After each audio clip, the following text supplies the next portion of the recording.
Band Yap is proudly sponsored by Troubadour Consultants. When it comes to planning group travel for your fine arts program, look no further than Troubadour Consultants. Whether you're organizing a major out-of-state trip or need top-notch accommodations for the state marching contest, John Mize and his team are ready to create a custom travel experience that meets your band's unique needs. As a family-owned, band director-run company, Troubadour understands exactly what it takes to make your trip stress-free and seamless. Plus, when you book a trip with Troubadour, they will sponsor a $500 college scholarship for a student in your band. Directors who book will also receive a free Mollard baton as a special thank you. Visit troubadourconsultants.com today to start planning your next trip with the experts who truly get it. He went through his own trials and tribulations. Yes, sir. Yes, sir. Shout out Shostakovich. They're listening right now. They'll Love probably him. Follow us on Instagram now. Probably. Hello and welcome back to Band Yap. My name is Alexa Sanchez. And I'm Jose Sanchez. And man, do we have a show for you. We have Victor Garza with us on the show. Hi, Victor. Hey, welcome Band Yap. Hey, Yappers. How is everybody doing? It's just like good, the good old times. How do we introduce Victor to the world? I don't know if there's a good way to introduce. So Victor will get into his life story here in a second, I'm sure. But our connection, I went to Baylor with Victor. Victor student taught with you, and then you guys taught together for a little while. A few days, right? Yeah, just a few days. It's a day or two. Approximately 5 years. 5 very, very long years. Yeah. Wow.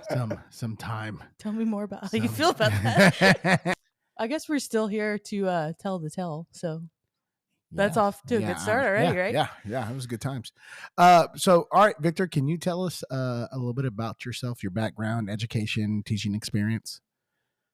Well, my name is Victor Matthew Garza. Don't laugh at that. Nothing's going to get done in this podcast. Oh, Nothing's going to get. I know. I'm in my 10th year teaching. I graduated high school. I went to La Jolla High School. I was a 3-year All-Stater, and then I went on to study at Baylor University. At Baylor, I met a lot of very, very great teachers, great people.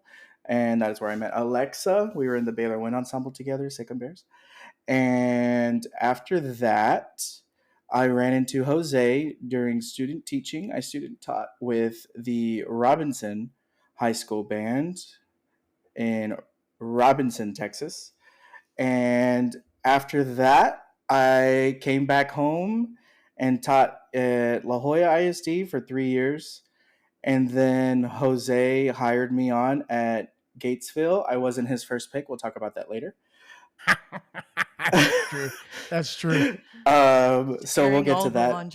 Yeah. We'll get to that later on the podcast. And no, I'm kidding.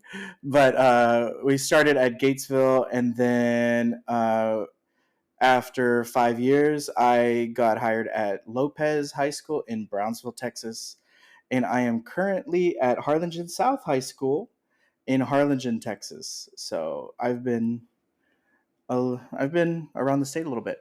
I heard you guys are going somewhere in December.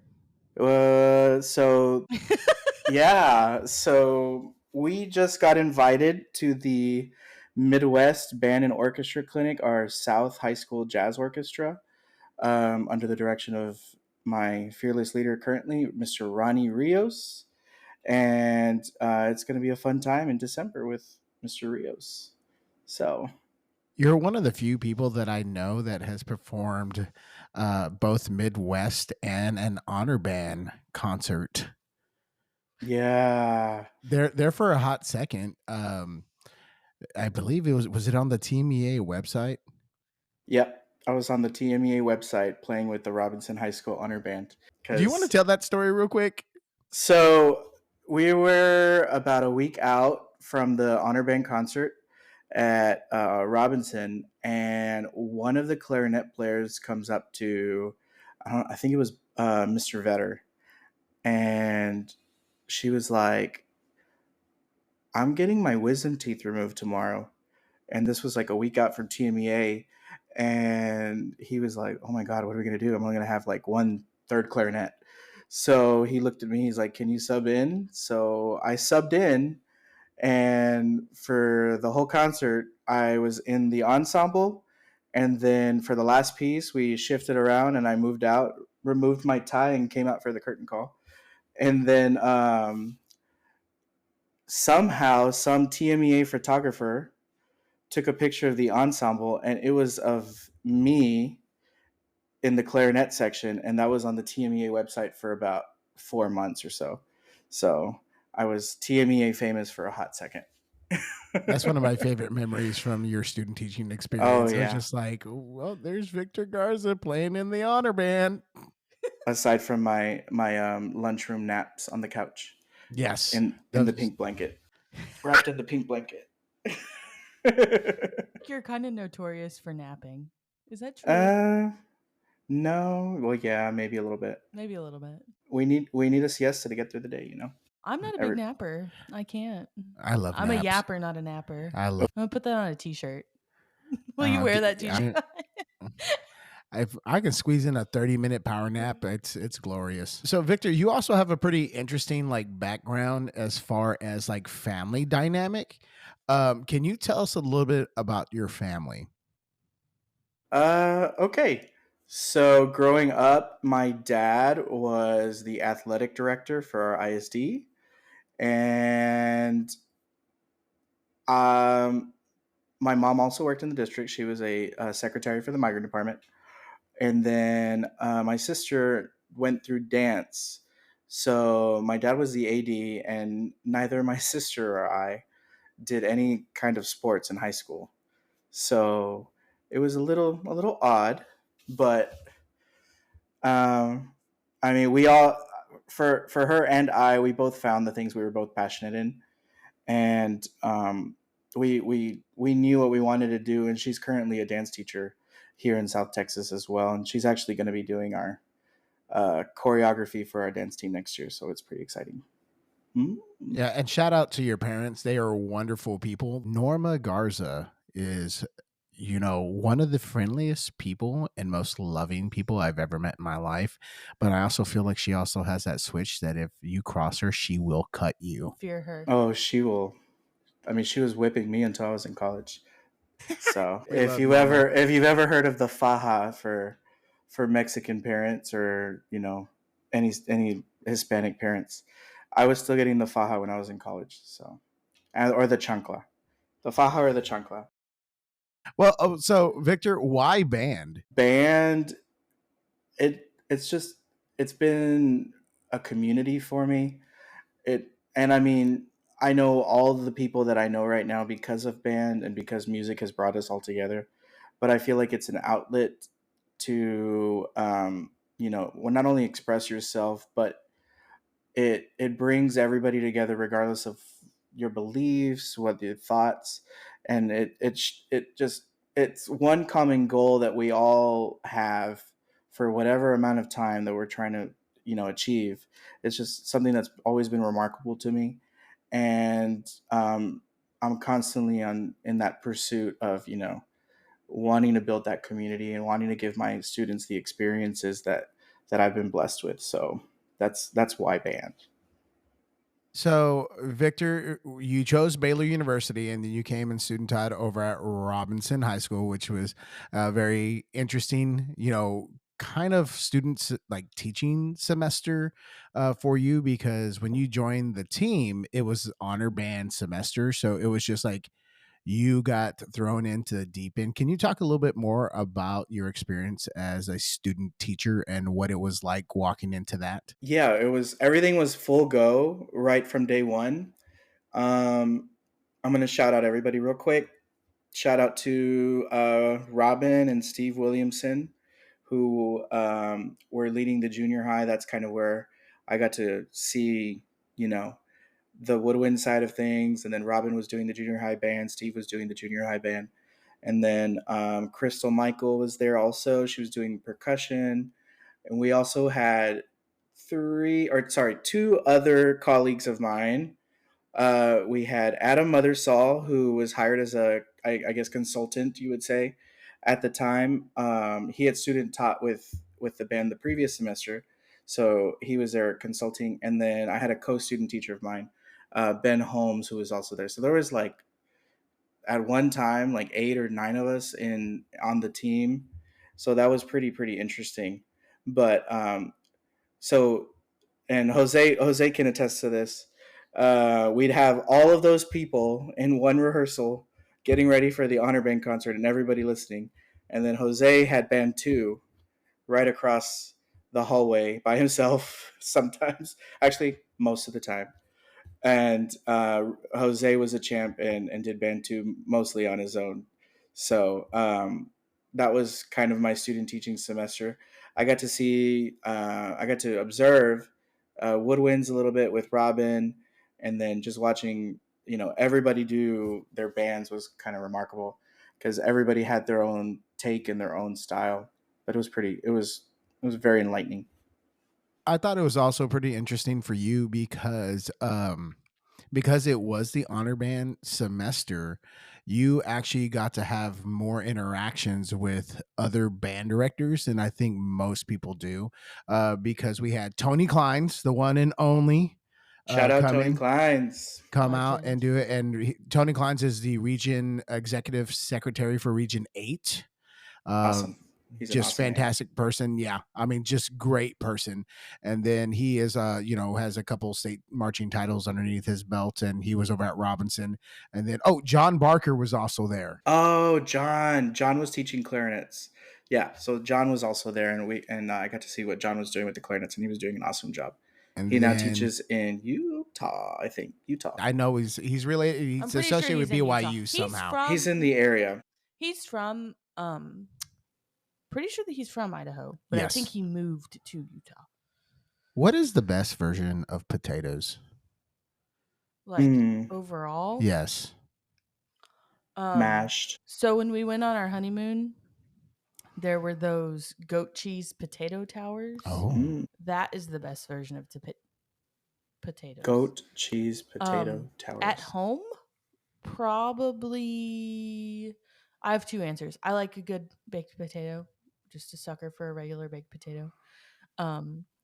Second answer, those baby potatoes that I put in the air fryer and like put like herbs on. Those are delicious. I feel like the waffle cut French fries is the best version You of the know, potato. that's funny because French fries didn't even cross my mind. I love French fries, but if we're talking about pure potato preferences, I don't think that would. I don't know. I love French fries though. Yeah, well, the versatility of a fry, you can Yeah. put cheese You on can it. load them. Yeah, You can, I mean, you can eat them on the go. yeah. Which waffle? Like Chick-fil-A waffle fry? I think just in general. Wait, hold up. Can we get some love for the curly fry? Oh, do love. Ooh. Yes, ma'am. Where is all the love for the curly fry? I think You're you speaking can my buy- language right there. Oh, thank you. Mhm. Yes. I think you can buy curly fries like frozen in a bag at the grocery store. But like where else are you gonna go get a curly fry? Arby's? Jack in the Box. I don't we Who- never I go know, to either no- one no- of those places. yeah. Like I I can't know. even tell you the closest one to our house. Mm, I guess if you Midway live in a- Drive? Question mark. No, there's not an No, there's Arby's not. or a I there's think a it's Jack the in the one Box by on Lake. Target. Yeah, Lake Air. And there's Oh, an it's way over there. Arby's. There was an Arby's by Baylor and they tore it down. Well, there was that Jack in the Box near Baylor, but they found a dead body next to I it. thought that was at Arby's. No, I think it was Jack in the Box. I Oh thought my that was at goodness. Arby's. No. They were next to each other. I And don't now know. there's not a Jack in the Box. There's a Jack in the Box in Belmead. I think that's been on the Chip and Joanna Gaines agenda of gentrification. Yeah, Just get probably rid of- remove. The Just Jack get in the rid of Box all the and Jack in the Box and the Arby's. Yeah, there's It's an like Arby's the first thing on the Valley Mills checklist. Drive. They're like, There's- we will improve Waco by getting rid of all the Jack in the Box and the Arby's. Oh my gosh. Okay, so Victor, you complete your student teaching, and where do you go to after that? So I moved back home with my mom and dad. Shout out, mom and dad. Thank you. Thank you for letting me live at home for 3 years. But I taught in La Jolla. I started out as a head band director at a middle school. And let me tell you, You don't know what you don't know until you get thrown straight into it. So it was an adventure learning the whole gig, because even in student teaching, you don't learn everything you need to know because you can't do that in half a semester, especially the second semester. But getting thrown into that situation was very eye opening, but it taught me a lot on how to survive as a teacher. And then, the biggest thing I knew I needed was I needed a mentor. And then that set me off into the next adventure, which I became an assistant at another school in the district a couple years later for 2 years. And then I realized I wanted to do high school. So then that's where I ran into Jose. So what's interesting about this journey is a couple things.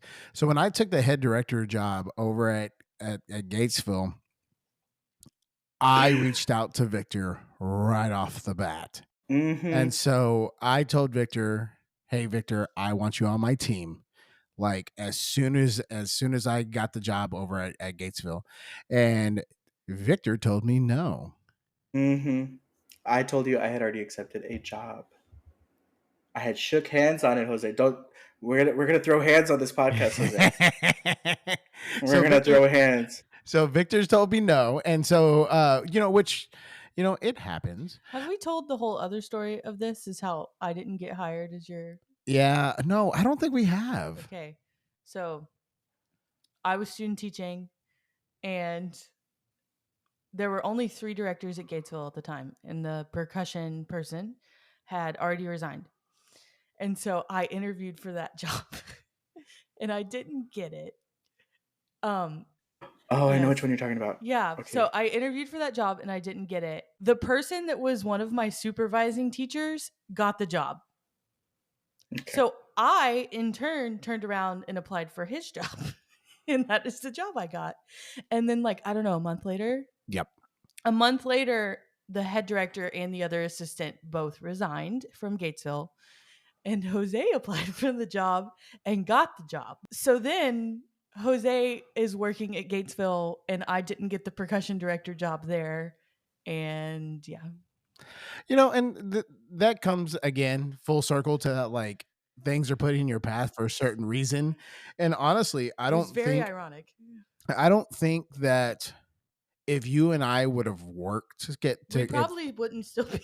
yeah, I mean, you're probably right. Yeah. But things probably you wouldn't have grown as an educator, and I wouldn't have grown as an educator Yeah. in that process. And we needed some time to find And ourselves. I think that's true. It's just like the whole merry-go-round. Yeah, of it and all it's is the same just- thing with Victor, because he told took you this. no. Yeah, he told me no, and I had to find I got hired at Gatesville June 26th, Mhm. and so it was a real late process. And so And they offered you the job the day that you interviewed. yeah, we went down to Sonic. Well, there have you said there were 11 people on the committee to There were hire. 16 Oh people my on that God. committee. They had Jose went into the interview and I think I went into the admin building with you and there was a room full of people there Yes. waiting for him. Oh my goodness. Yes. Was And Teresa so- in the room? Yes. Of course she was. I love Yes. her. And so he went in and Oh. interviewed and I just went out and waited or whatever. He was in there for I don't know, probably an hour. And then we left and went to Sonic and we were at Sonic and they called and were like, "Can you come back?" And he was like, "Yeah, sure." And so then they offered him the job, which was they wanted to hire somebody. It was late. But then you had to turn around and hire an assistant. And so I offered it. I called up Victor right away, and he told me no. And then I was able to hire a wonderful person by the name of Amy Bowden. Now Who's that? Amy Delaverne. Miss Della. Who dat? So and Amy probably was the right person Mhm. at the time for that position. Mhm. Honestly. Mhm. And I don't know how much growth Victor could have had or perspective Mhm. until he went through his own trials and tribulations. Yes, sir. Yes, sir. Because we continued to talk through the process. even after like Victor told me no, and I would check in with him every now and then. And I think at what point in time, Victor, tell me if I'm wrong, that your health started to decline because of the stress of the job. Yeah.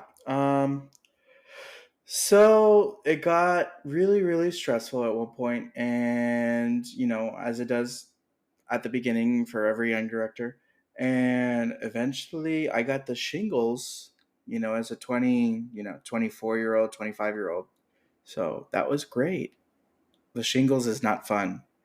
So it was bad. I was breaking out in hives, and it wasn't. I don't recommend it for anybody. Yeah, and I So think that comes back to the fact that like you have to have like a village to support you.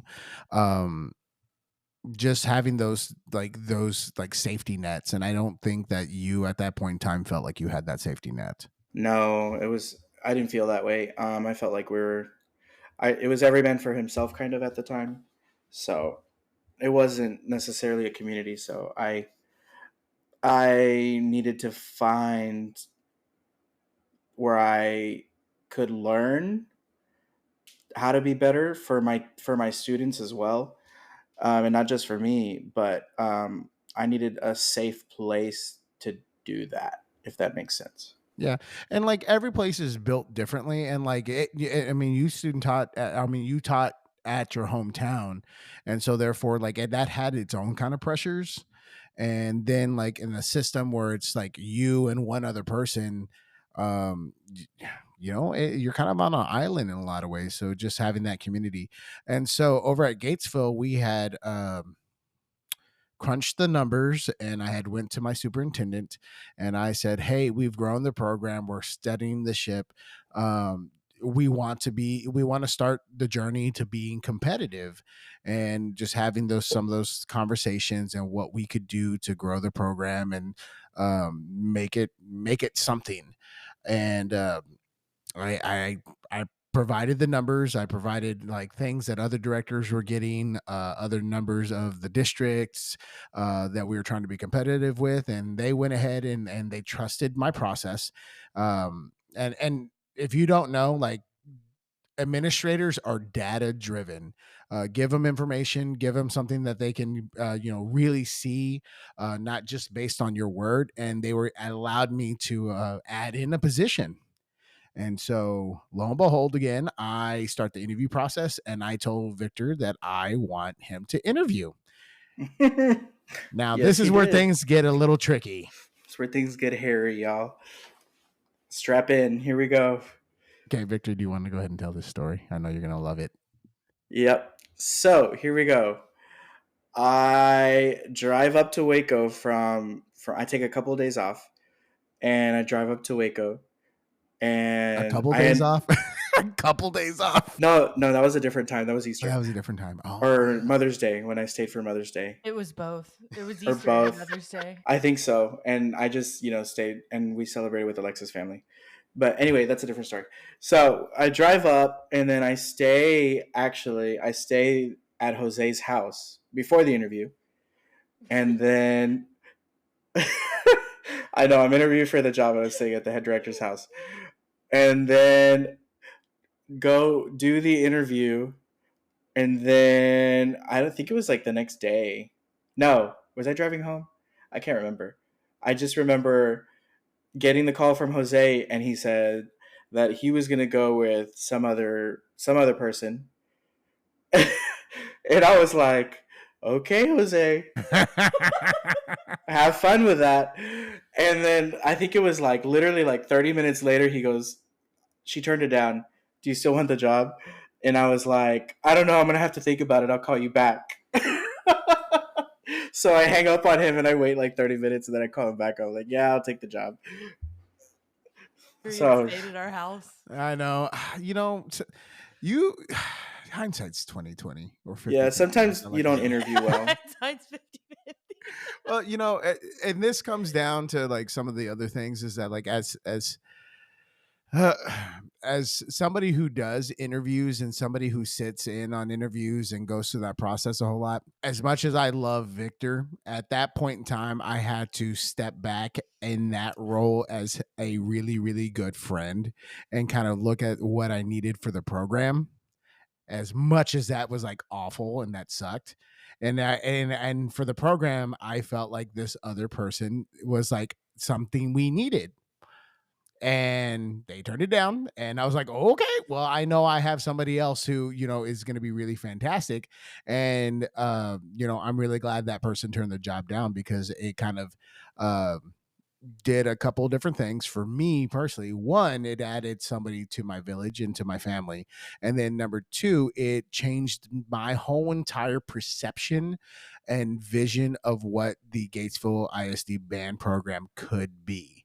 And I think one of the things that is important when it comes to staffing is surrounding yourself with the people who are going to help better you and cover your blind spots. Um, and I had a very, very large blind spot in the sense of marching band. And Victor helped me in a lot of different ways whenever he joined the staff.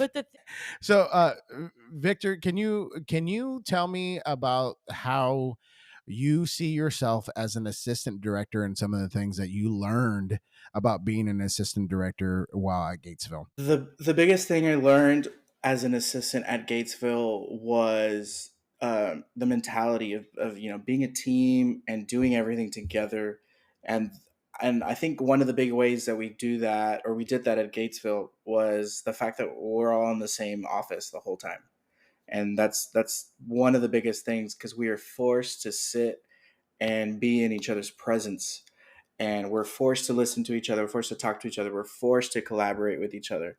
So our relationship with each other is very, very important, because it's for the kids at the end of the day. So as an assistant, we always tackled everything together as a team, and Jose was very, very adamant about how that happens from the get go. When I started, like, we all get together by this time, we all leave at this time, we all do things together for a reason. And I think that's the biggest thing for me that I've learned from Gatesville, is that we were a team. Now, as an assistant, it was always supporting the Jose's vision, but that's probably, and I'm just going to be really real, because hey, it's the Yap podcast, right? So I when I started, I kind of challenged him a little bit. And I was like, so why do we do things this way? Is there a reason why we do this way? And the answer that I got at the time was, because that's how we do things. And I was like, okay, but why? Like, I just started questioning the processes and why we do things. And I think through that, we started to ask ourselves, well, why can't we do this? Why can't we operate this way? Why can't we be, we don't have to operate like a quote unquote small school. We can operate and think and dream big and start to move in that direction. And I think at the beginning it was, and even starting as an assistant for me, it was a little rough. And we'll talk about that, I guess, because I know you have a story about that ready to go. But at the beginning, it was more like, okay, let's analyze, and then I started to question. So, what if we do this way? What if we do this way? And eventually, we went from that infancy to where Gatesville's at today, which I still follow the program. I still love the program. It's 5 years is a long time to stay at one place, and those 5 years really transformed me into you know the teacher I am, and the person I am now is not who I was before I walked into that program. And I feel like I'm a better person and a better teacher because of the Gatesville Band program. So one of the things and stories that I often tell Oh is that Lord. no matter where you start, it doesn't matter if you're like a fantastic teacher or a fantastic educator. Your first round for majority of the people is going to be rough, Mm-hmm. no matter what, just because people do not like change. Specifically, if there's like somebody leaving, that's always a rough thing. And then you're replacing them, or if you're adding in a new dynamic. And if anyone knows Victor Garza is a personality larger than life Mm-hmm. and very Yep. honest. And and I think one of the biggest things for you, I think that you kind of learned through the process of being on the staff, was learning how to interact with everyone. And I got good at it. Let me tell you, I got uh good at it. I got good at it. you sure did. Mm-hmm. So Victor, one of our first real encounters was during uniform checkout. Oh. And during Lord. uniform checkout, apparently Victor had a very direct comment back to someone, a student, He was and gonna this say snarky for the pod. We'll be real. It might have been a little snarky. little snarky. I was a very big hothead, and I was very sarcastic before I learned that I needed to figure out how I talk to people, or I was not gonna have a job. That's basically what it came down to. So And so Victor had made a comment to somebody in a snarky tone, and this at the end of our fundamental block time, it was the end of the night, the student's parents showed up on the practice lot, and I had to diffuse the situation because this parent verbatim said, if he wants to get silly, we can get silly around here. And I y'all. think that was one of Victor's first encounters of seeing me diffuse a situation. And You laugh. That's the first thing you do. You just start laughing. You're like, like even if you force it, and then he starts talking, and he just goes and he goes and he goes to try to diffuse the situation. But podcast, I'm telling you right now, the yappers. I was scared for my life, y'all. I thought I was going to get beat. I thought I was gonna, I don't know. I don't know what. I'm new to this town. This is like week 3 in this town, and I love my Gatesville folk, but I didn't know what I was expecting. I don't know if they're gonna throw me in the back of a truck, take me away. This guy got in my face. I was so scared for my life, but I survived, y'all. So now that student like kind of loves you. He's Yeah. graduated and he's off doing his thing, and he's in the military and doing a great job. But like I remember that vividly, absolutely vividly.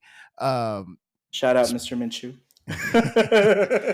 So, well, since we're talking about, is there a mistake you can think of that has made you a better educator? A mistake that has made me a better what's the leading question? That's what I'm trying to figure out. Where are you going with this? I'm just asking. Okay. He's asking how you feel about your own failures, not how he feels about your failures. And we know how he feels. No, I think the biggest mistake that I've had. That's a tough question. Okay, well, I haven't ordered 120 pizzas, so that's one of them. What crazy stuff? I just remember the good stuff, and I forgot the bad stuff over at Gatesville. Trauma I know there was a blanket. lot of bad. I know there was a lot of bad. Well, Trust me. I think we've kind of hit on it a little bit actually already. I Tell me. think your biggest mistake was Saying no the first time. Oh no. no, the way you handled people at the very beginning. Yeah. I think Just that's like that, but I think, and that's always an issue that I've had. Growing up, and it was a personality thing that I've had, and I think it needed to happen because I learned from it, and I was forced to learn from it, and I got better because of that or of all those situations. Because I'm gonna be real, it wasn't just one, and I'm gonna be real. I cried like 5 times in Jose's office, and it was like the everybody go away, Victor stay in the office type of conversation. But you Those know. happen every now and then. Oh yeah, it was like once a week at one point, but we're not going there. Anyway, so I think it needed to happen because it forced me to change, and I mean, that's one of the things I attribute to, going through, the trials and tribulations, because through that, it's made me a better teacher and a better human being all around. Do you have a favorite memory of being a band director? Y'all, I knew you were gonna ask that. I want to cry. My favorite memory is when area marching contest, Liberty Hill, when you and I got to finally, hug and say we got him there. You know, I mean, and it was, 5 years of pushing and pushing, and 5 years of saying, why can't we be that band? Why can't we be one of those bands that gets called? Why aren't we making finals? And our kids are just as good as any other kids, and believing in that, and finally seeing the culmination of that push and that hard work that you and I spent hours and hours and hours and hours dreaming upon, you know, that moment and that picture, whoever took it, I don't even remember who took it, but I that think it was picture of, Amanda Branham. I like it hangs in my office. I take it everywhere. That's my, like, you are my best friend, and you and I doing that together and doing that journey, of starting where we started and seeing where we started. Because I go back and I watch that first year and I'm like, I don't know how we got here. Yeah. Well, like my favorite thing about that is that, like, I think as a head director, I think it's super important to make sure your team feels valued and that you're including them in the decisions that you were making. Ultimately, I made the decisions I needed to make, but like we always made a point to having a vision, and we try to, figure out what we could do as a staff and what everybody's strong suits were and everyone's weaknesses were, and we try to cover those as much as possible. So like when it comes to like our marching program, Victor is very very strong musically, and so I gave him the responsibility of leading music. And so I took that off my plate and I allowed him to do that. And that's kind of where I think you started to flourish as an educator, and then actually starting to have a little bit more of a focal point doing that. Mm-hmm. And then my main responsibility was the visual and uh, rehearsal sequencing. That was Organization, yeah. Yeah. And so one of my other favorite stories is that it was year 2 of you being there, Mm. and I had to go to a school board meeting. Oh And my so god. I remember this. Oh my it was god. yeah, so I had to go to a school board meeting on the very first night of marching band fundamentals. And so we had gone Oh my through god. the sequence, all this kind of stuff. We have a marching band handbook that we have our marching fundamentals in, that we took a lot of time to build and to Mm-hmm. distinguish and do all those types of things. And I generally take the lead on all marching band fundamentals. He's And a so visual guy, y'all, right? I said, you know what? I have to be at this meeting. You guys lead it. And I'm giving a presentation at this school board meeting, and I just start getting text messages. I'm like, this is And called what? What do we do with the foot? Wait, where does it go? Wait, how high? What? And it wasn't good, y'all. It was so not like good. I'm at this school board meeting and I'm going through this, like I'm giving my presentation, and I'm getting just Oh, like there's a video of it somewhere, and I can't tell you Lord. the year or anything because they stream our school board meetings, which is like 2019. fantastic. Um, 2019. and so I say into the mic, or I'm like, okay, guys, I have to go to marching band now to do fundamentals before they. What did I say? Like It before they was ruin this. it was something real shady, and I was just like, dang.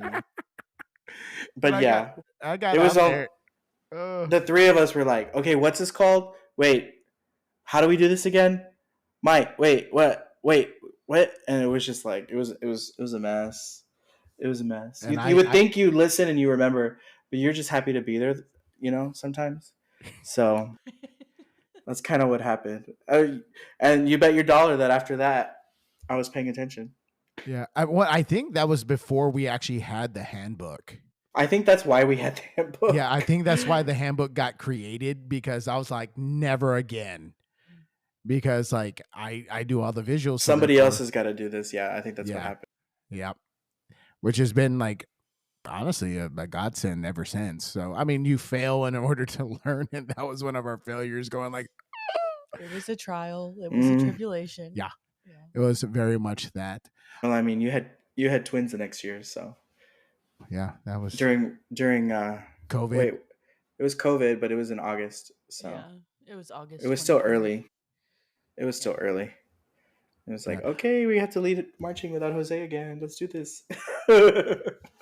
Yeah. Lo and behold, everybody, that would not be the only thing I would do without Jose on his way to, a delivery room. So Victor, can you talk about some of the moment that we decided to be competitive? Do you remember that? It was I think it was after the first year. And we were just talking about, why. It was basically it came down to our why and why we do this. And, the biggest thing I think we all came to the consensus was like, we don't show up and we don't, go outside in the sun and sweat to be bad necessarily. So I think we flipped the switch and we started to do some digging and change the way we do things on why we wanted to, be competitive, or how we wanted to be competitive. So we changed kind of our philosophy on what we were doing, and we moved over into, let's be competitive and let's do whatever we can to get there. And it was a slow burn, but I think we learned a lot through that process on how to design and how things need to be written and how we'd like this to be done for our kids and what's good for our kids, what's not good for our kids. That opened up that discussion. So we after that first year is when we were all when we all decided, we're going to do this and we're going to do it right. Yeah, I think one of the things, coming back to like finding your team and your village, I think we started doing actual post contest or post season meetings, and that's where we started coming up with our best stuff. Mm-hmm. We would as soon as we had our last contest, we'd talk about what went well, what didn't go well, how we want to, what we can change for next year, what we want to do better next year. And, we ironed that out as a staff and as a team so that going into the planning, everything would be better offset for the kids. Yeah, because that the year we started to really decide that we decided to be competitive, I think the thing that kind of put the nail in was a gentleman by the name of Rolando Molina. Victor, can you tell me what happened with that? So, Mr. Molina actually clinicked our marching band this year, so we had him out. He is a very, very sought after judge at the area level and at the region level, concert band, marching band, all the things. He's a very, very he has a large resume of things he's done. But at the area contest, that the first one that Jose and I did together, Mr. Molina actually ranked us last in music, and that one stung a little bit. So I think that after seeing that, we vowed, we got to do something different. Yeah, we said never again. Like, that hurt. That hurt. And that's do you remember the stadium that was at? I hate that stadium. I'm lucky that you found some success at that stadium. You got your revenge a couple years later, Yeah. but Was it it the was at Field? Pflugerville, Yep. Puffield, The Puffield. the Puffield in Pflugerville. So we competed there, and we were 12th that year. Mm-hmm. And then we went to did we go back to that stadium? Oh, We I think sure did. we were We were 12th that year at the no, we were Puffield. 16th that Were we year. 16th? Yeah, we were low. We were 12th in 2020. But that's right. That's when we went to Hayes because of COVID. We were We were all the way down in 16th. Hayes. Yep, 16th that year. The Then one and done year. yep, and then 12th that year. And then we returned back to The Puffield. the field, and this one stung probably even more. We were 4th place in prelims, and then we slid to 6th place. 6th. I think it was 5-7 because they took 6. Okay, then we slid down to 7th. We were Yeah, 5th, and we're the then we slid alternate. down to 7th in finals, and so that hurt. And then we got Yeah. into the following year. We made it. And then the following year, Victor left to go to Lopez, and they chose the site again, and that was at the The Puffield. Puffield. And all the kids were talking about how the Puffield was cursed, and how we were state alternate, and they couldn't, like, they were like, oh my goodness, we're cursed, like this place is like awful, like we're gonna do awful. And it was like a whole entire vibe there for a second. Oh my gosh, the Puffield brings back memories. Memories. I remember being hot that It was always specific year. hot. And we warmed.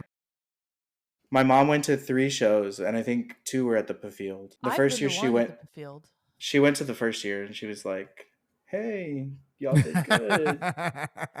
Quote, wink, wink. The one that I went She's to was like, the last year, 2020. Yeah, it was icy. Yeah. and then she went to the following year. That's when she showed up dressed as a queen. You remember that? Yeah, She that was looked great. yeah. Well, that's Yeah. also like a cultural shift, because we decided, like, We as a did staff, we did everything different. yeah, Everything different. like the kids were a little shook because like we just like went whole hog on everything. And so And like we started this whole entire culture, and this comes from like Victor. And I'll say that like the pageantry and like the just vibe for this type of stuff came from Victor. And I really worked on like the efficiency and like the way we were going to do things as far as rehearsals, but like Victor really brought in like the flair. the And flair. yes, the flair. The fabulous flair. Fabulous flair. And that's kind of Pizzazz. that's kind of what we needed. And I mean, we preached to our parents, like, we want you to dress up in character for what we're doing, and like different things like that. And like our parents took that seriously, and we had parents showing up in crowns, wearing purple capes, like everything.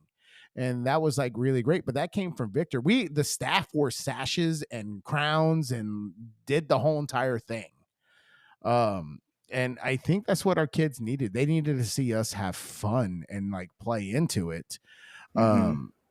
And I think then I think the biggest thing was like encouraging our boosters that it was okay to do that, and like just seeing, and we've talked about this too, just the evolution of the booster program too, and how you know the way it started when I got there, and then it was just asking for a couple of things like, hey, can we bring a tent and set up a tent so that the kids don't have to sit out in the sun, and then that turned into what Jose has now, and we go to a marching contest, and there's an entire like 50 yards of tents of parents that set up lawn chairs, set up things, and set up it evolved, but it just started with a simple ask. And it was another thing was just the costuming. I was just like, I told the staff, like, let's have fun with it. Let's go out there, and we're doing a show about royalty. Let's put on a crown, let's put on a sash, let the kids see us, have fun and let loose. So that was it was good. It was really, really fun. And then I think the trademark since then for Jose has been the shirt pattern in the theme of his shows. So he kind of goes to contests with a shirt in the theme, which we started to do when I was at Gatesville. So that's been the thing. Yeah, But that's been a yeah. huge development. I mean, our parents have really leaned into that, and I think that's like great. And it's just like I said, it's a cultural shift that like Victor really helped along the way. And like and Victor always challenged me as a director. I mean, because there were times, man, him and I would get into like arguments. And like I would have to put my foot down. There were very few times I had to do it. Like when It's it like came two to brothers. yeah, and I just said like there was very few times I had to say this, and like I remember there were one time I was down in Corpus for something, and I said, Victor, we are going to do it this way because this is what I am deciding to do, and like, do you understand? And he was like, yes, and like we got off the phone. What 5 minutes went by, and I felt horrible for being that way, and I called him back, and I was like, Victor, I'm sorry I had to get that way, but I need you to understand why I'm doing this the way I'm doing before anything else. This is why we're doing it. Then we saw it and so on. And he saw my point and he explained his point to me. But like being able to like leave those things at the door and have an understanding was like very important for both of us and like our relationship. And like I think that's what made our team work, and that's just what worked for us. And like, and anyone who's been on the staff with us will tell you that Victor and I mean, we were joined at the hip when it came to making decisions for the program. Hmm. And I think that the administration saw that and they valued that. And so, like, even now, even though Victor isn't there, our admin, it's like always jokes, it's like, is Victor going to come back? You know, Oh gosh. I so mean, that's been really great, and I mean that tells you the relationships that he built. um so one of the experiences Alexa got for that was during this year actually, and this really means a lot whenever it comes down to like, hey, you need to like build relationships with anybody and everybody you can, because Alexa, what happened during the area marching contest week? Oh, I had a baby. Okay. Is that what you're talking about? Well, yes, that, Oh. but so we've talked about this a little bit beforehand. So we had, Alexa had our baby, or her baby, my baby, our baby, on area marching contest day, and there, like, baby. the community that and the relationship Victor and I have had. Victor flew up from Harlingen to assist and help with the band, because we sent them overnight after a football game, and we just needed all hands on deck. Well, even if you were going to be there, we still just felt like it was probably for the best if Victor was there, just because, in theory, if we wouldn't have had a baby on area marching contest day, there was still a possibility that we could have had a baby on area marching contest day. So he was going to come anyway. And then Yep. it just worked out really well. So the story is that Oh, when yeah, I know what you're talking about yeah, now. so Victor lands and has our band booster president pick him up from the airport. It was an occasion. Yes, Oh, and he she's the best. he comes to campus, and These people just appear. And like I hadn't been there long enough to know who all of the people were. And I still don't even know who was there. But yeah, Victor like walks into the office, and it happened at a good time because Victor came into the office when the kids were at the pep rally. Because otherwise that would be like a distraction. Like, oh, Mr. Garza's here. Like if that was a rehearsal, that would be, I a mess. think But it was Tori and Dee. yeah, Who else? there was somebody else that was up there. Oh, I forgot. But But you they like they all walked in like right you after I walked in. They were like, "We they're heard you're like, here." yeah, they knew that you were there, and so they came down to the band hall. I was like, I don't even know these people. Like, Victor's here. Like, there's all these people here. And then we were standing in the hallway, and we were opening the door and like waiting at the door for the This is also crazy to think about. This is the day before I had a baby. Mm-hmm. I like worked until Literally the day yeah. before you had the baby. And so we're like standing in the hallway, like talking, waiting for the kids to come back from the pep rally. And our superintendent walks down the hallway, and Victor's like standing there. It's like, oh, hi, Victor. Like Uh, very nonchalant, and he's yeah. just like, "What are you doing here?" I'm like, I'm like, Alexa's about to pop. Yeah. So, That was funny. so But yeah. then, So I ended up after that, Alexa went home, and uh, just the gravity of the situation, knowing Alexa was almost gonna have her baby. I sat Jose down because Jose is very, very, very passionate about his job and his kids. And I knew that he was going to hold on to every last second before, making a decision or staying or going to area marching contest. I had to tell him, "You're going home. I will take the band overnight. I'll take the band to the game, all the things. Take them to area marching contest. We will be fine.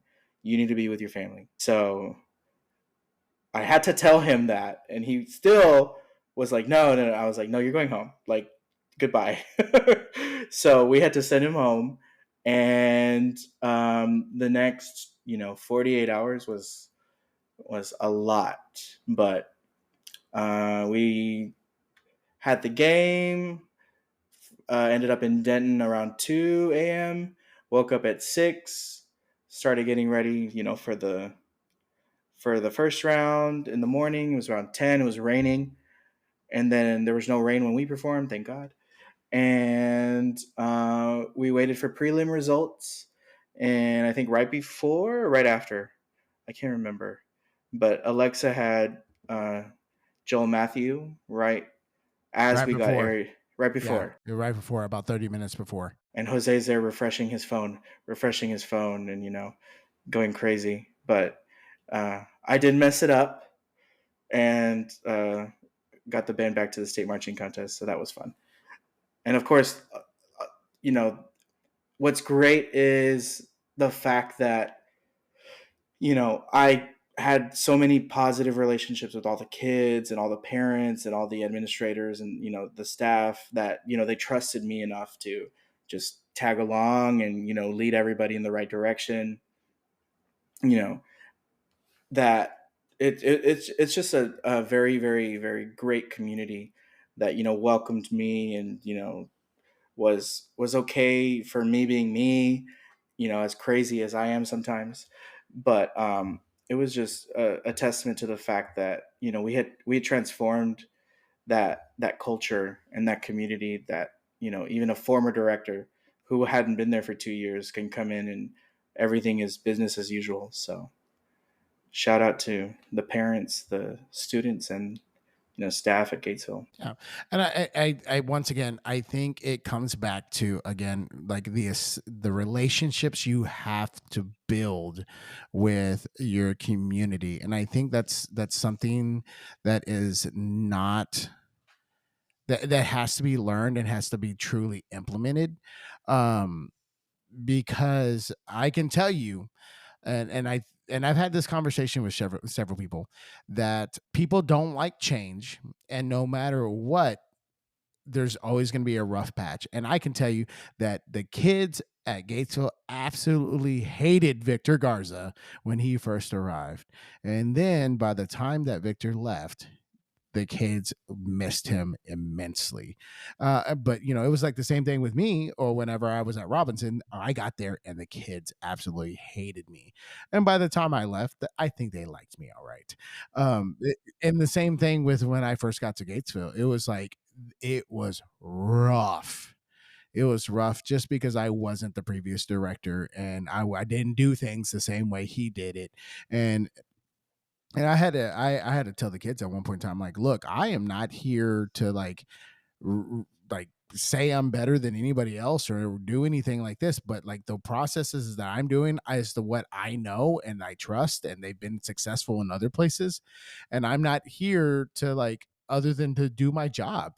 I mean, so that's always like a tough thing.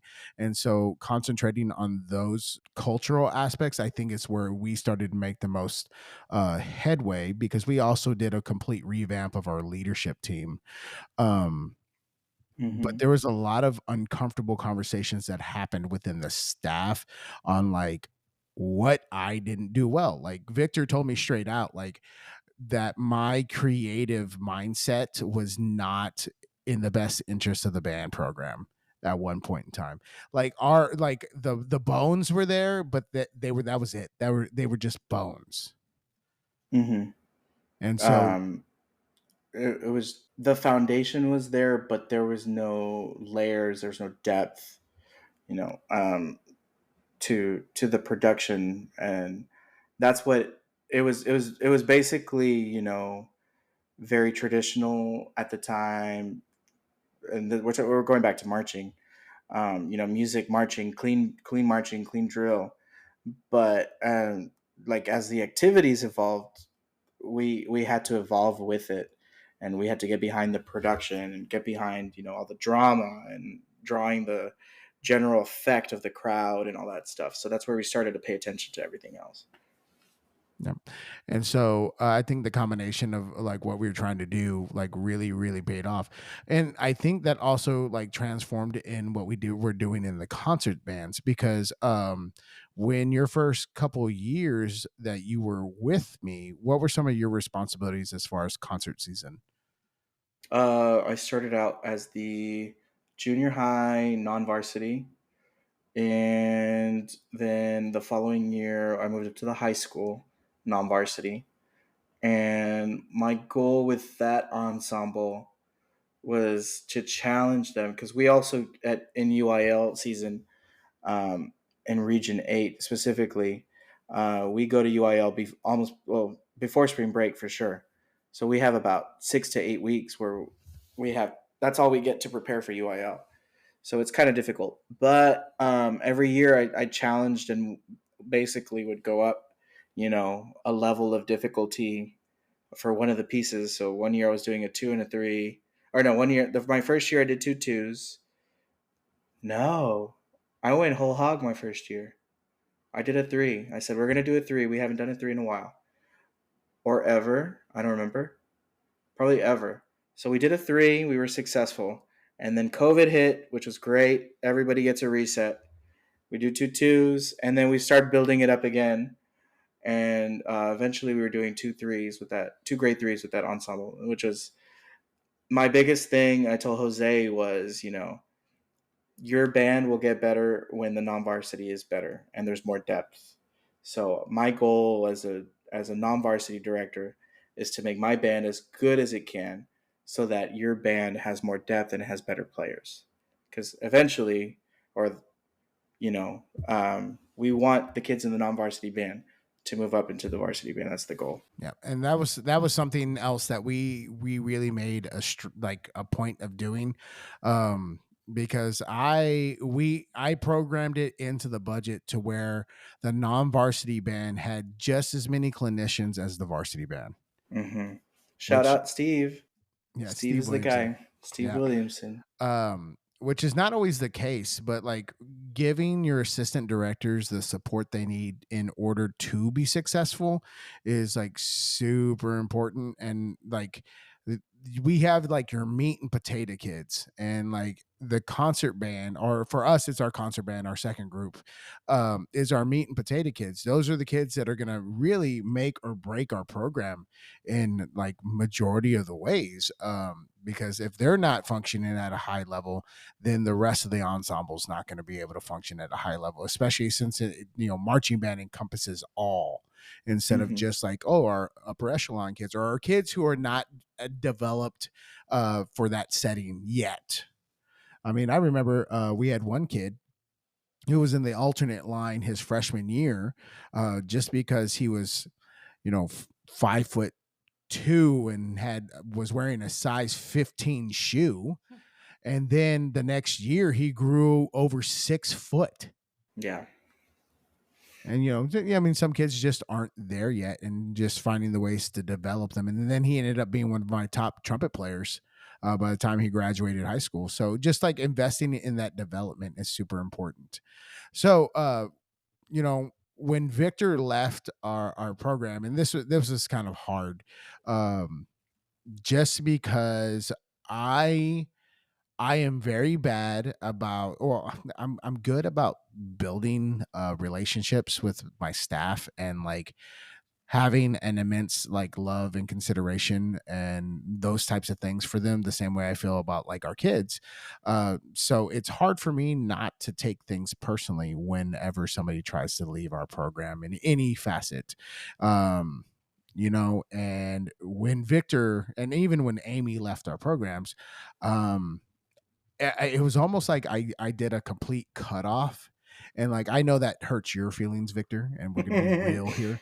I mean, I But get it. It's yeah, but fine. I think now that you've been a couple places now, I think you kind of understand why I do the things that I do. Can you kind of give your perspective on like that process? Um, so when I started to,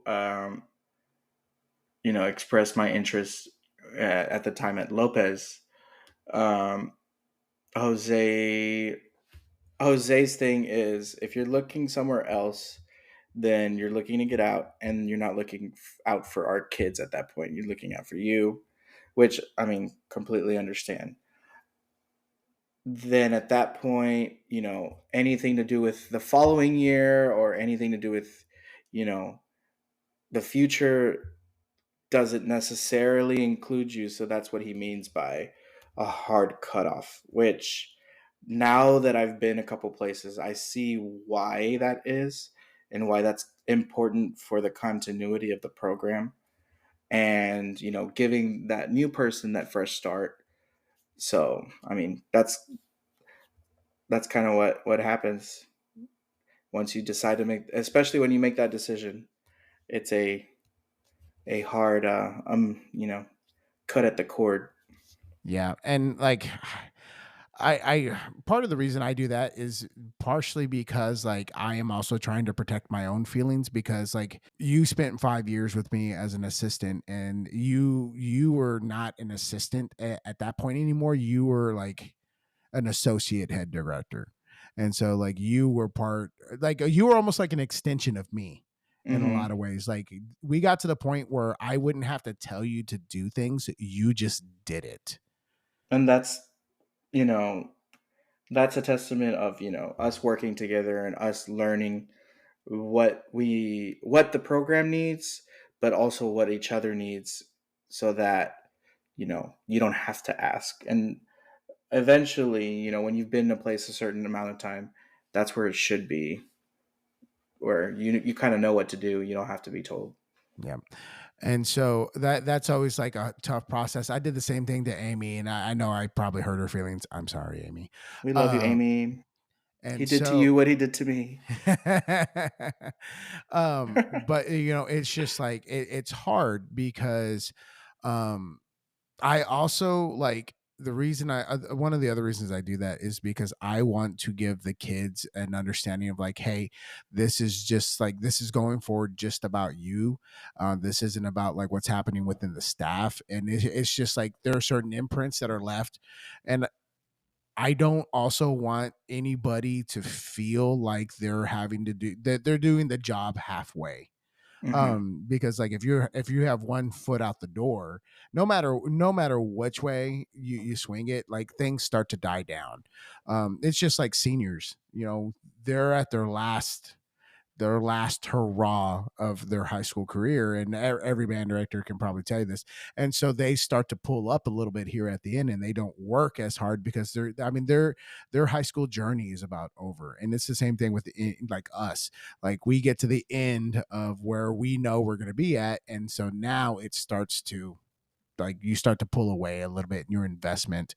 And so I just kind of cut the cord just to make it a clean break, and that way we can just move on and you can move on. And that's like tough, and because we were always such a like tight knit staff, I felt like that created a little bit of tension, and like we had a blowout about that. And but like luckily we recovered very quickly. um but like coming to that understanding of like why I do that and why you like and how you felt. And I think that was the other thing about that was great about like our relationship was like us always finding that middle ground of how to understand each other. And I don't think that happens at all staffs, and I don't think that happens everywhere. And I think that it's important that you take as a head director or as an assistant, that you try to find that common ground and where people are feeling strongly about something and how you can better serve the students based off that feeling. Hmm. That's So exactly it. tell us a little bit about your time at Lopez. So at Lopez, um, I took over for a good friend of mine. He was at Baylor and getting his master's, and his name is Ivan Hernandez. And he was a really, really, really, really talented. Well, he is. Sorry, he was. He still is.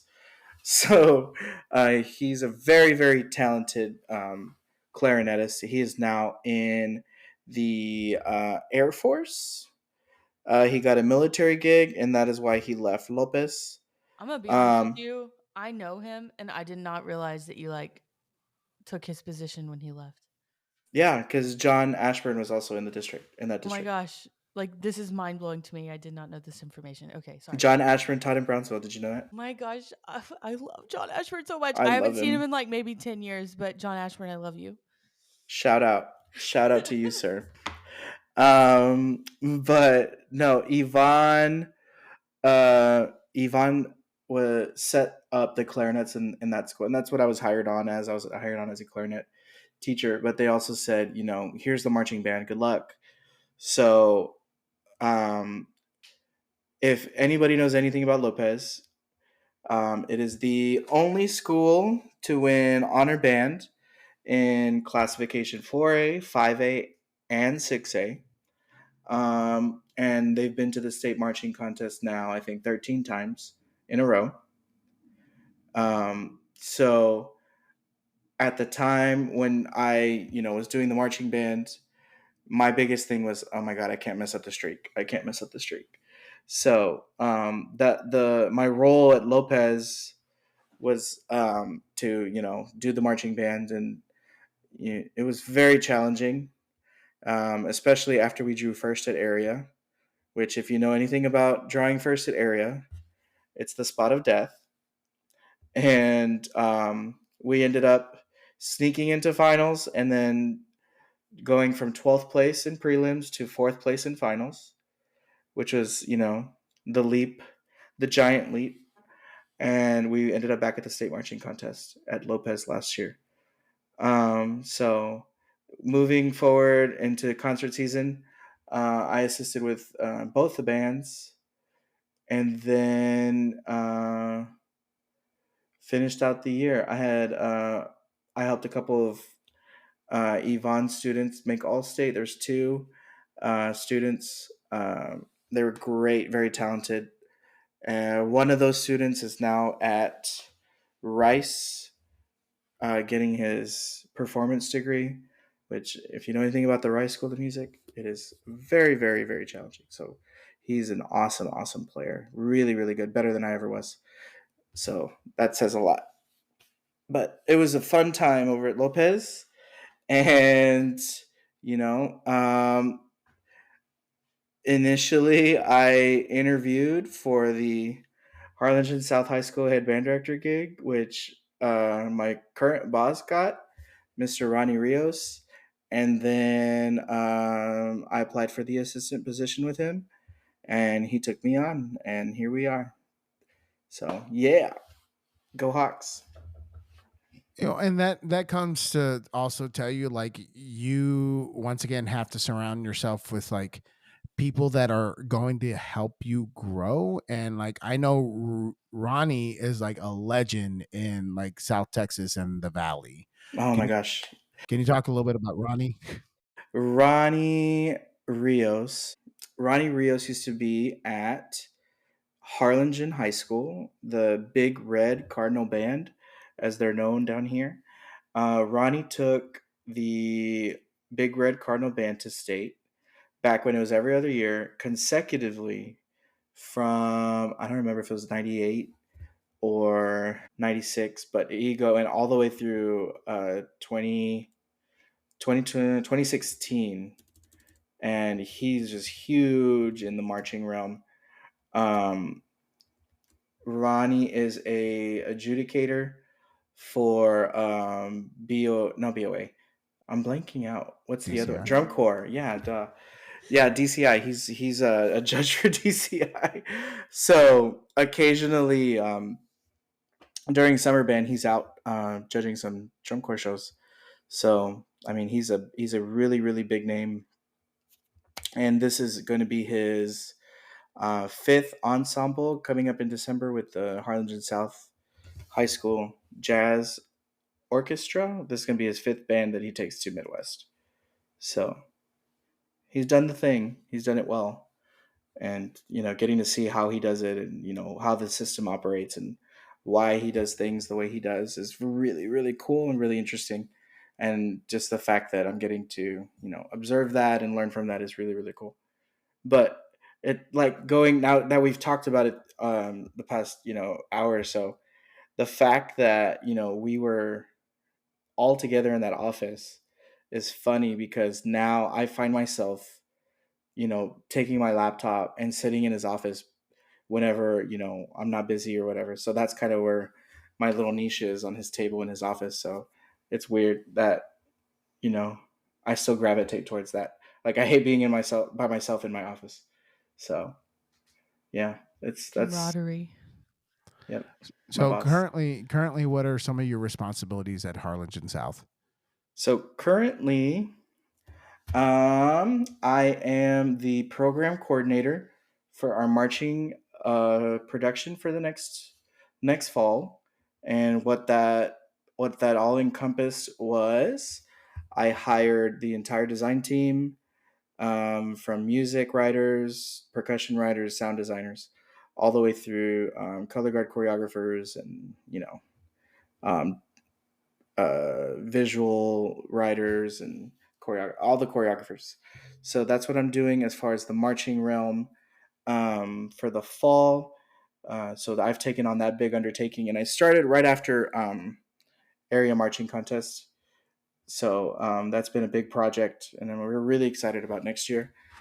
And right now, I'm also co-directing Band 2, which is our symphonic winds. And we went to UIL concert and sight reading last week, where we got sweepstakes, and that was fun. We took 3 bands to UIL as a program, all on the same day, which is a marathon, and we were all successful. So that's pretty great.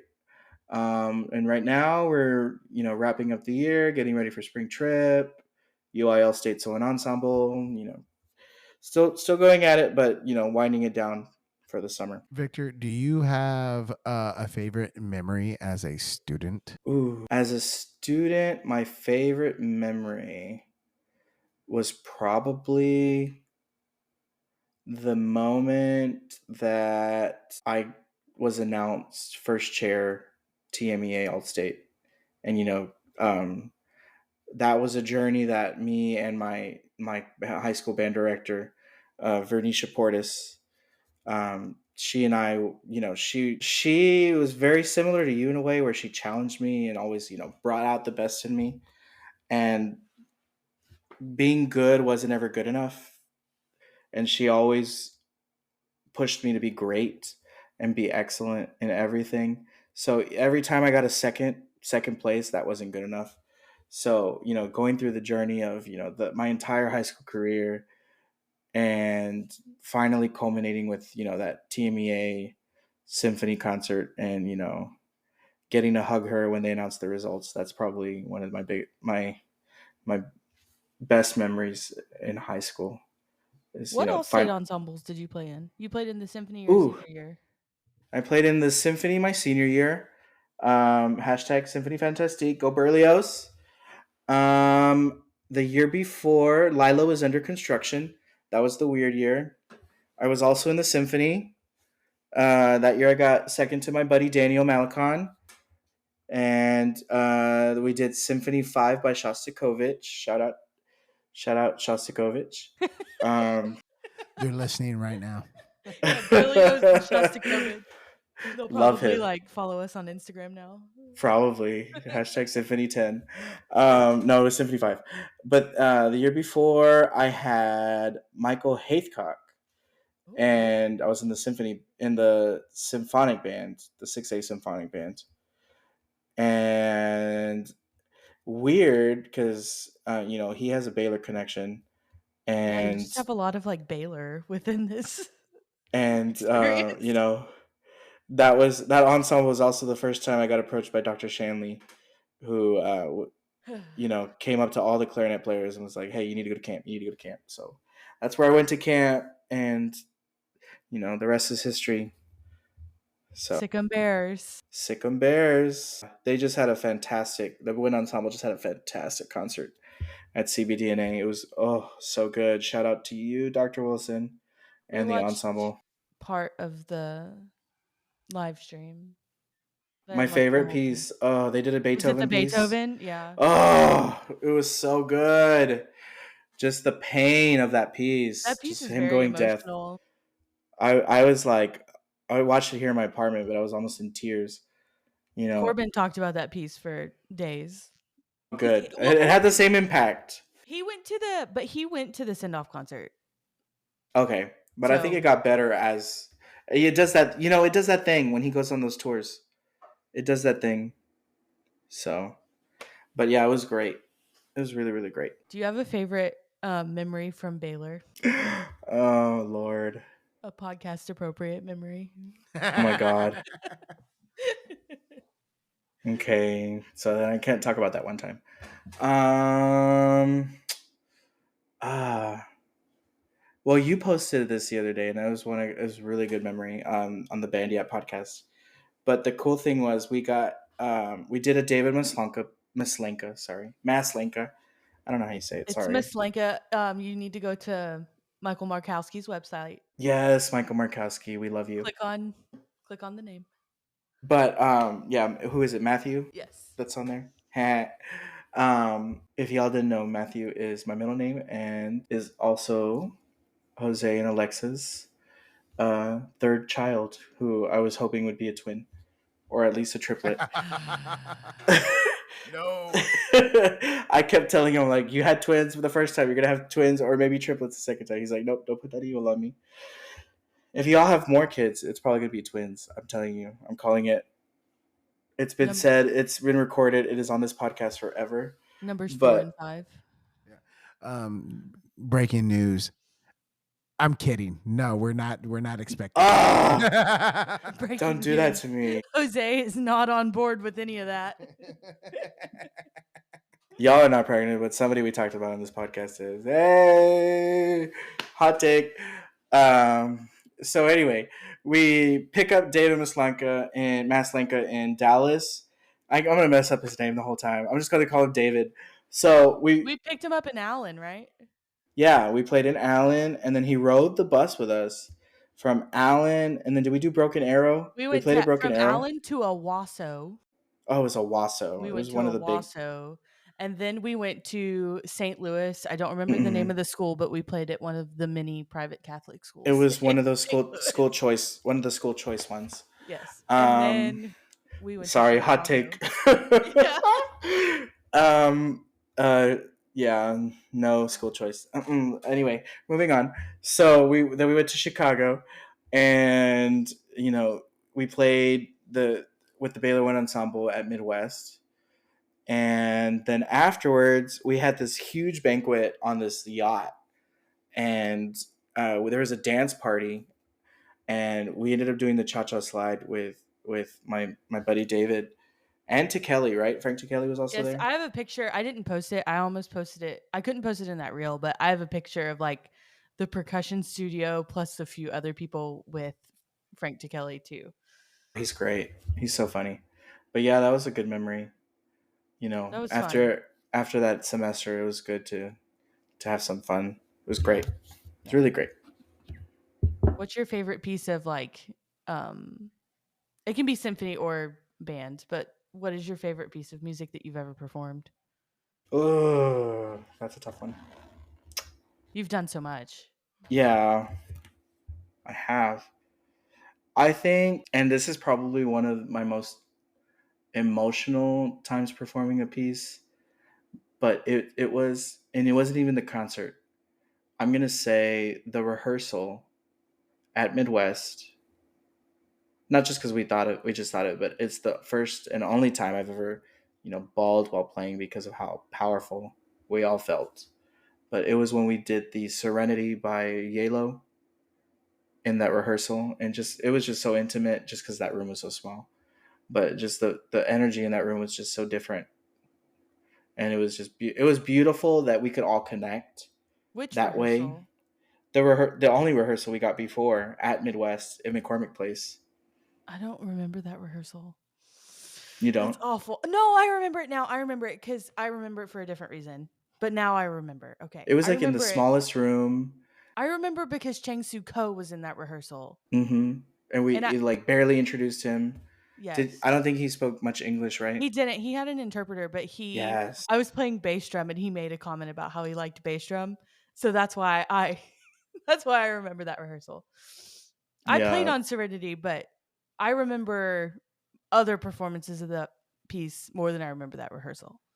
I bawled in that rehearsal. Bad. I also bawled at the concert on Liberation. And then we like had no time to play the last piece. And I was like slipping and sliding on my mouthpiece. But that's a different story. Do you have a bucket list piece you would like to perform? Ooh. Yes, I do.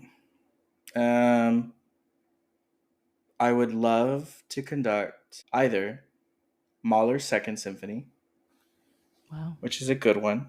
That's a first for the podcast. Resurrection, yeah, we love that. Or, yeah, probably Mahler's Second. I love the Mahler Second or the Fifth. That's a lot. Yeah, second's probably my favorite Mahler, Oh, it's honestly. so good, so good.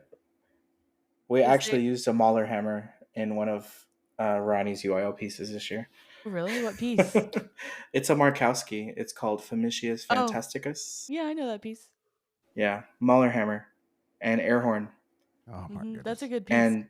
and you throw clanky stuff in the middle of the piece just to make noise. We threw ping pong balls everywhere, like That's a a good 100 one. ping pong balls. Do you get disqualified if you leave a ping pong ball on the stage? This is not the UIL It's not marching marching band. contest. This is not the marching contest. But I You're did like have to clean. I did have to pick them up with some other directors, which is great. It was Victor's like, like there's a ball, walking there's a around ball, with there's ping a pong ball, balls. there's a ball. I had a Walmart bag full of balls. It was so funny. You should have brought the Birkin. Drop Brought the the Birkin. Birkin. Shut up. Yeah, put the ping pong balls in the Birkin. God. I'm like, y'all go to side reading. It's okay. I'll stay behind and pick up the balls. We're good. Is there something that you wish you could bring back? Oh, Nostalgia. I forgot I was on a podcast for half a second. Are you on a train? I almost said Jesus, but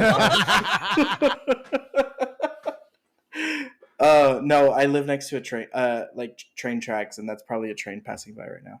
But something I could bring back. Something I could bring back. We're leaving that in, by the way. Like I almost said Jesus. Stop. This is why I'm back. Yeah, I've been really good on the podcast, but this is Yeah, you've been y'all, very well behaved. y'all don't even know. I mean, I heard Robert and Taylor's podcast, and they were very well behaved, so I got to be well behaved too. Mm-hmm. So anyway, something I could bring back.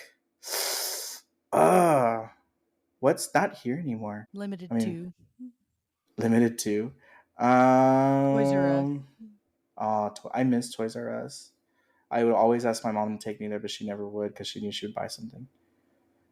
She hated Jose's Toys R parents Us. didn't take him either because they told him you had to have a membership. Like Sam's Club. Yes. I believe Oh my god. I'm not sure. Something that. I know one. Say it. Go. Dia del Oso on a Thursday. Oh, do you remember that? Corbin said something about that today because he was like, "Oh, Dia was yesterday." And we're like, "Oh yeah, on a Tuesday." Dio was on a Tuesday.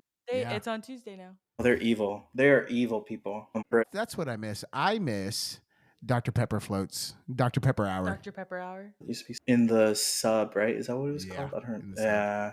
Chick-fil-A in the sub is where it was at. Mm. They still have a Chick-fil-A in the sub. I think so. Oh my Do goodness. they? Yeah, I think so. Victor, what's in your ear this week? Oof. What's in my ear this week? Well, we passed out our whole marching show, so we're working on that already. Yep. I know it's early, but you gotta get started. So we started working on that. And we're working through a piece called by Kataj Copley. What's it called? Halcyon Hearts. So that's kind of what we're doing right now. So that's been in my ear. But yeah, it'll be fun. Fun Do you stuff. have a guilty pleasure TV show? Do I have? Okay. I mean, you already know what it is. Starts with RuPaul. Rue. Yeah, that's been my guilty pleasure. And I used to hate it. I used to hate watching RuPaul's Drag Race, but I've like now it's like, oh, I have to watch it. It's Friday. I gotta watch it. So I've been really into RuPaul's Drag Race. But the other show that I'm watching right now just finished, and that was The White Lotus on HBO. How do you feel about Love is Blind? I'm not into it, honestly. Alexa, do you watch it or? I watched a lot of it on maternity leave, but I haven't really watched it. I don't I don't have time to watch TV. Mm-mm. What are you laughing at? Nothing. I'm not laughing at anything.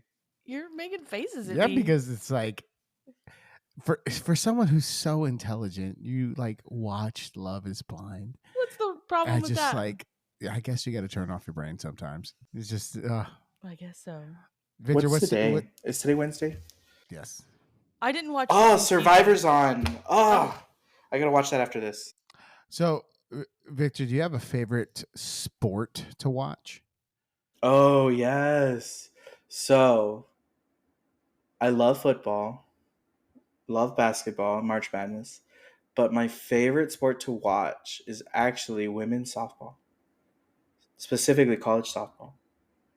I love college softball. There are many discussions about softball in the office. I'd be like, why are we talking about softball? All right, Yeah. Victor, we have some quick fire questions for you.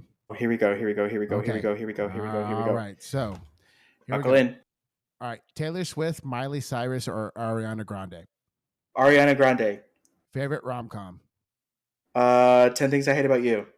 Really? I'm surprised you didn't go with The Kissing Booth. I mean, we love The Kissing Booth and The Kissing Booth 2 and The Kissing Booth 3 for multiple reasons. Oh my goodness. Is pineapple acceptable on pizza? With ham, yes.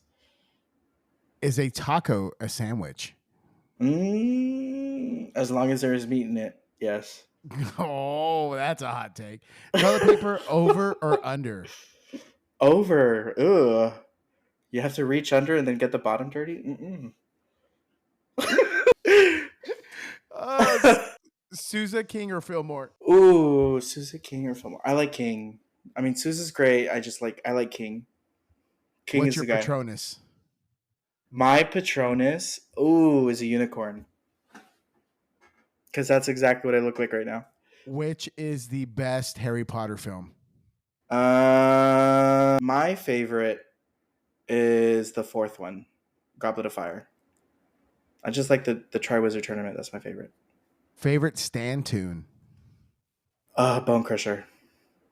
A good answer. Worst Stan tune? Bone Crusher. Checks all the boxes. Yeah. Bone Crusher the first year that I got to Gatesville. How about that? Yeah, I can get that. I can get behind that. Because we went from trying to sound like a concert band to a show band. So Yeah, real fast. real quick, just flip the switch. But Oh my goodness. what else is a bad stand tune? You know what's I a don't like stand Oye tune? Como Va. Yeah. I don't like Funky Town. Funky Town is the one I cannot. Is that what you were gonna say? Yeah, I cannot stand Funky Town. That was We the did thing, that like, in middle school. yeah. Ooh, I hated it.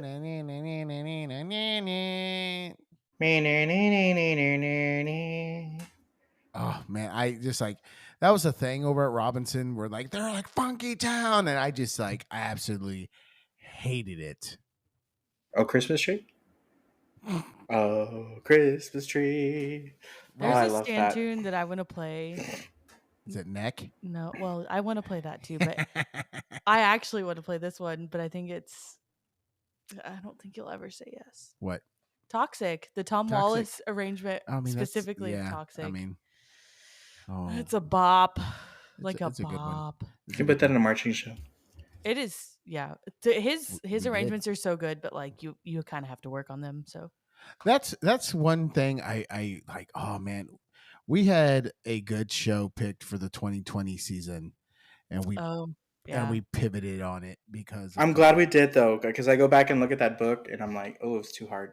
Yeah, that would have was been way too hard. really, really difficult. Oh, Ugh. Spellbound. Rest in peace. Spellbound. Medea's Dance of Vengeance. That's No, when sir. we were really gonna go like full throttle. We were gonna go. Yeah. But I'm glad we didn't. Because we took a step back and then we're like, okay, this is what we actually need to do. So Yeah. I mean, everything happens for a reason, even COVID.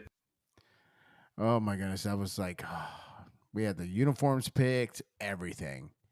The show that never happened. Yep. Oh, but we used the ballot from it. We sure did. We sure did. We paid for it, so might as well. Wow. So my favorite dessert, I'm just gonna go off.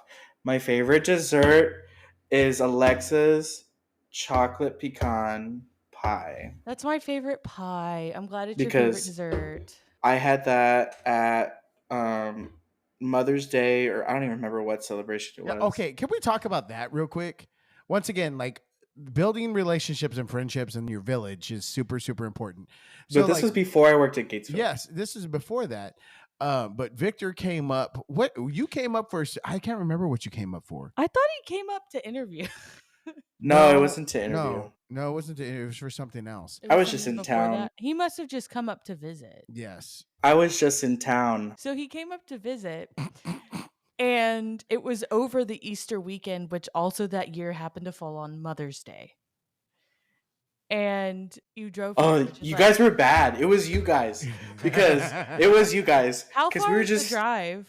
It's like 6 hours. Okay, so you came in what, on like a Friday maybe? Yeah, like Friday or Saturday. So like you came in and then it was Easter and like you stayed for Easter with my family and Mother's Day. Yep. And it's like so my entire family at our house. And so then you were gonna drive back and we're like, well, why don't you just stay? Stay like, another whatever. day. You just like you don't have school tomorrow, whatever. So you stayed, and then it was the next day, and we were like, why don't you just like call in the next day? You were like here for like 5 or 6 days. I was there for like a week, and I was just like, okay, I need to actually go. I have work to do. I think I had hit my like allotted time that I could have been out of work. I was like, I gotta go to work. So they're gonna dock my pay. Yeah, one of my other favorite stories is that Victor doesn't know how to change a tire. And like Victor's first week here back in Waco, he got a flat tire and he gives me a call. He was like, Jose. I'm like, what? He goes, I have a flat tire. I've given you that same call. Yeah. It's always right by your house. It's bad over there. There's always stuff over there. Yeah, here I am changing, Victor's tire on the side of Highway 84. And he did a great job while I watched it. Victor, we got to do something about learning how to change a tire, bro. I remember one thing. That's okay. That's why we have you, Jose. Victor, does your new car have auto shut off if you leave the ignition on? Oh my God, you guys. So this one time,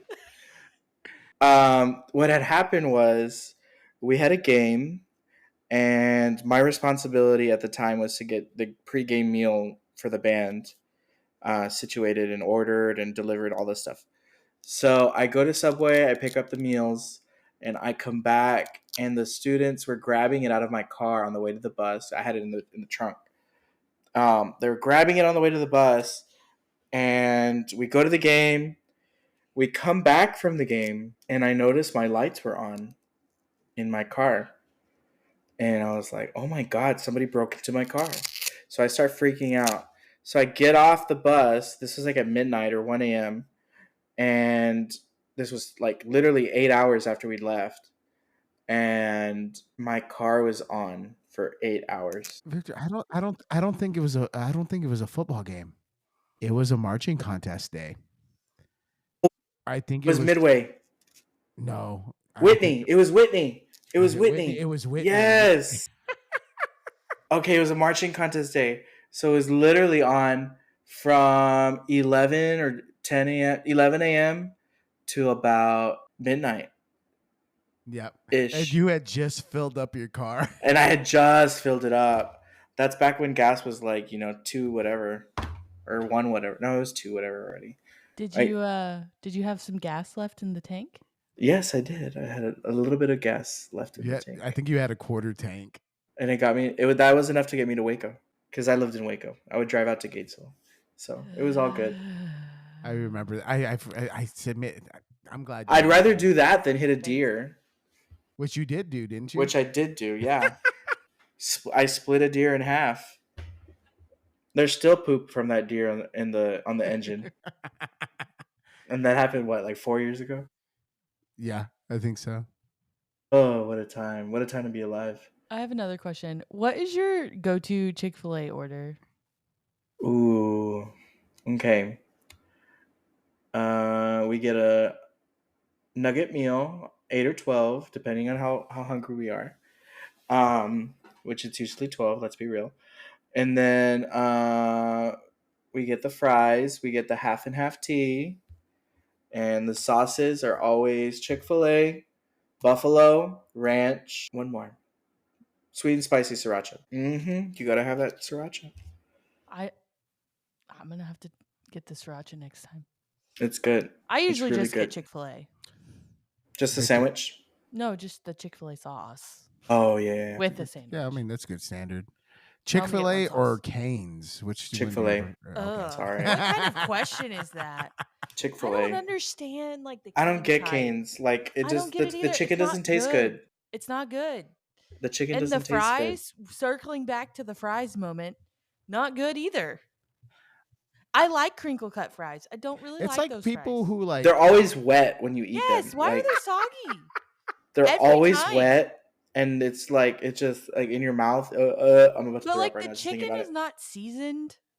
Yeah, they're like, but it's the dipping sauce. If you need sauce for your chicken, But also the tendies, sauce is like not that good. Yeah, I'm It's not a huge fan. It's okay. I'd rather season the chicken. Yeah, I'd rather put salt on it. A little salt, a little pepper, a little cayenne, paprika, all the things. All the secret spices. When your Texas toast is the like best part of the box combo, Oh, it's always the best though. It really then is. like I would maybe go there we just to need to get reevaluate toast. our identity as a chicken. Yeah, but then if I establishment. wanted Texas toast, I would actually go get a chicken basket from Dairy Queen. I support that. Dairy Queen. Dairy Queen though, like okay, because you picked up. I'm food waiting for the Dairy Queen kids. question. Ugh. You picked up food for the kids the other day from Dairy Queen, and those chicken tenders underrated. Oh, they are. They are underrated. Like those are 10 times better than Cane's. I would agree. Yeah. I love those chicken tenders. Victor, is there a Dairy Queen in your hometown? There is a Dairy Queen. Okay, let me map it. It's right down the street. Hold on. Dairy Queen. 1.5 miles. Oh, that's so cool. 1.5 miles from where I currently live. I was talking to, I think, did I say this in the last podcast? I was talking to a student and they're like, I didn't listen to it because all you guys talk about is Dairy Queen. Yeah. Rings true. I messaged them on Instagram. I was like, I was like, You sure did. hey, like we really like you guys. We talk about you on our podcast, and they never responded. Yeah, that happens. Dairy Queen. Rip. What do you get from Dairy Queen, Victor? An Oreo Blizzard. That's my favorite Blizzard. Love an Love Oreo Blizzard. Oreo blizzards. Um, I'm here to That's- endorse the Cookie Monster dip cone. my sister's a fan of the strawberry cheesequake Blizzard. The cheesequake Blizzard. Their seasonal ones right now for summertime look really good. Victor, what's the correct pronunciation for your sister's name? Sister's name is Nylea Garza. Or no, she got married. I'm sorry, Nylea.